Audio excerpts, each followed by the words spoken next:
বিশ্বনবী তাহাজ্জুদের সময় দাঁড়িয়ে যেতেন। ছোট্ট একটা ঘরে চাটাইয়ের উপরে বিশ্বনবী মা এসে শুতেন, গাদাগাদি করে জায়গা নাই।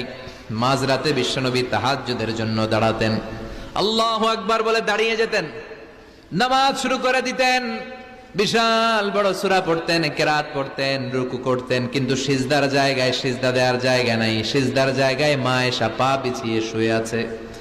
বুখারীর বর্ণনা, বিশ্বনবী সিজদায় যে হাত দিয়ে মা এসার পায়ের মধ্যে চিমটি কাটতেন, মা এসা বুঝতে পারতেন বিশ্বনবী এখন সিজদায় যাবে। সুবহানাল্লাহ পড়েন। মা এসা বুঝতে পেরে পা দুইটা সরিয়ে নিতেন, বিশ্বনবী সিজদা দিতেন। সিজদা দিয়ে বিশ্বনবী যখন আবার দাঁড়িয়ে যেতেন, মা আয়েশা পা বিছিয়ে আবার শুয়ে পড়তেন। কি ইবাদত ছিল বিশ্বনবীর! হাত্তা তাতাওয়াররামু খাদামা। মা আয়েশা বলতেন বিশ্বনবী দাঁড়িয়ে থাকতে থাকতে এত সময় ধরে তাহাজ্জুদের সালাত পড়তেন, ওনার পা গুলো ফুলে এরকম টিউব